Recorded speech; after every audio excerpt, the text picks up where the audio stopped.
Hello everyone and welcome to part 1 of this Getting Started tutorial for thermal simulation using Ansys Discovery. Let's get started. If this is your first time using Discovery, then please review the various key features of the software in these startup windows that you can access by clicking on the arrow to the right of the pop-up screen. Some show short videos, others simple tips and tricks. The last window shows an option to start interactive tours that can help you learn quickly how to use the software. You can also click on Go to Home page. Here you have options to open recent geometries or sample geometries.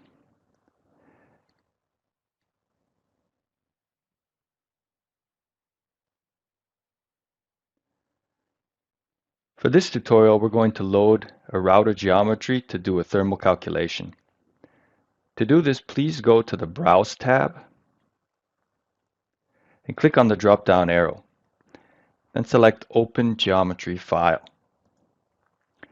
From here, navigate to the appropriate file location and select the router geometry. Then click on Open.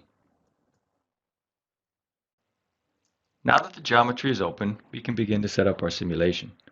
First, I'd like to draw your attention to the two trees we have on the top left corner of the screen. One is for the geometry, and the other is for the physics. If we expand the geometry tree, we will see that we have three different components. By clicking on the eye icon next to the component, we can change the visibility of it.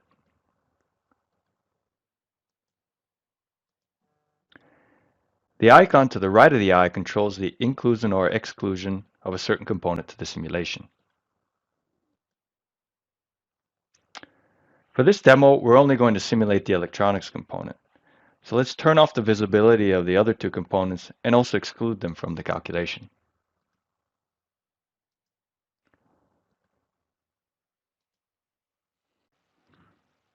The next step is to populate the physics tree by setting up our boundary conditions.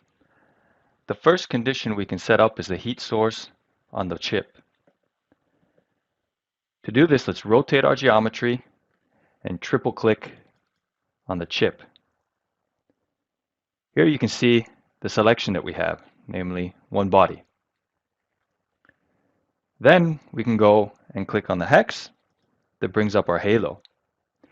Here you can find key options for physics, for selection, and for geometry modification.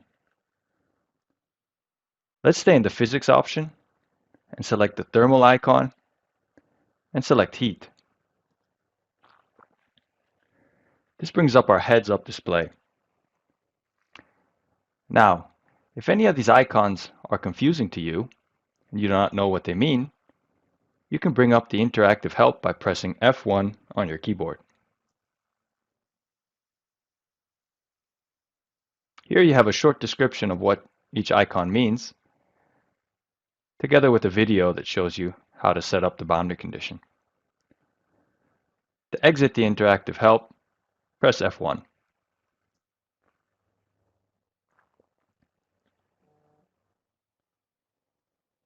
Now, here you see that we're still in the heat option and we need to specify a certain amount. So let's apply 25 watt and press enter to confirm.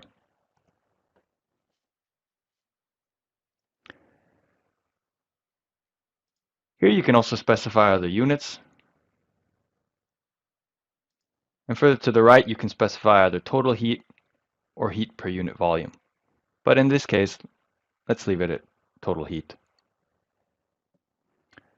To exit the heads-up display, simply press escape twice. If we look back towards our physics tree, you can see how it has been populated with a solid thermal drop-down tree where we can find our heat source boundary condition that we just defined.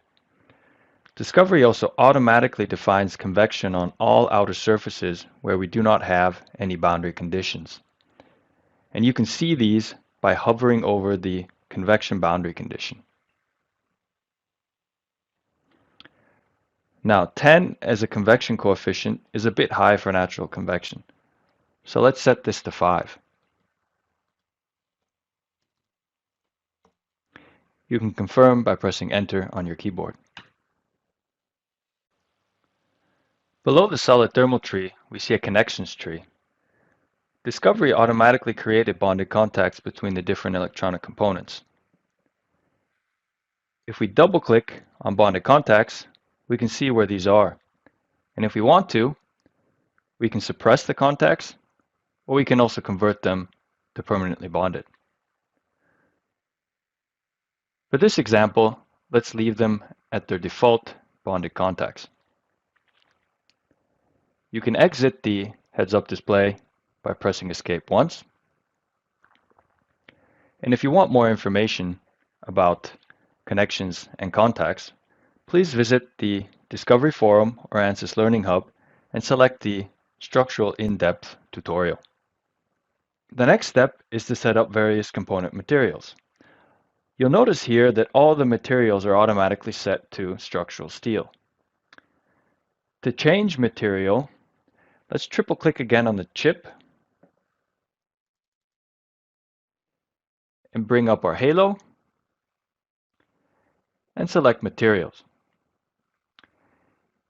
Here we have a list of most recently used materials.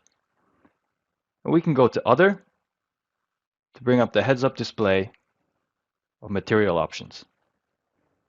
If you click on this drop-down arrow, you'll find a whole list of different materials. The ones with the diamond shape next to them require an additional Granta license to have access to.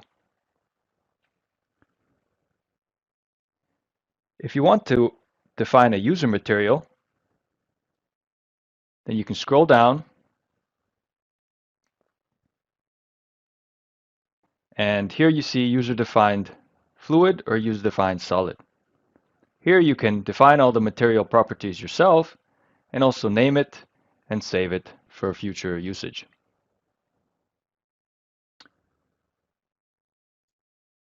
For this example, for the chip, let's select silicone. So let's start writing silicone and select this one. Then let's select the plate and assign a PCB material to this.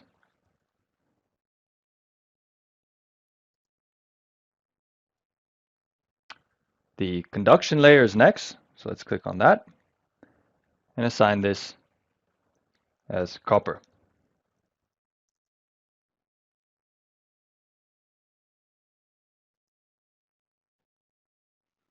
If we rotate our geometry now, we can click on the ribs and assign this as aluminum.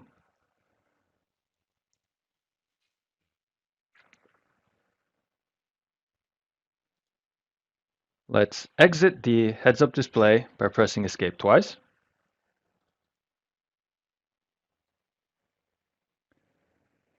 You'll note that in the physics tree, we now have a solid materials drop-down tree with all our materials.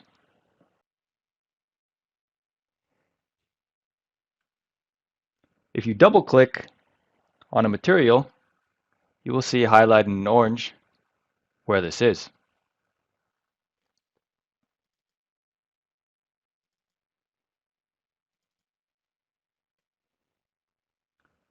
Structural steel is still in the calculation since it's the default material, but if we double-click on it, you can see that it's not assigned to any component. This concludes part 1 of the Getting Started Thermal tutorial. In part 2, we will start our simulation and post-process the results. Thank you very much for your attention, and see you in part 2.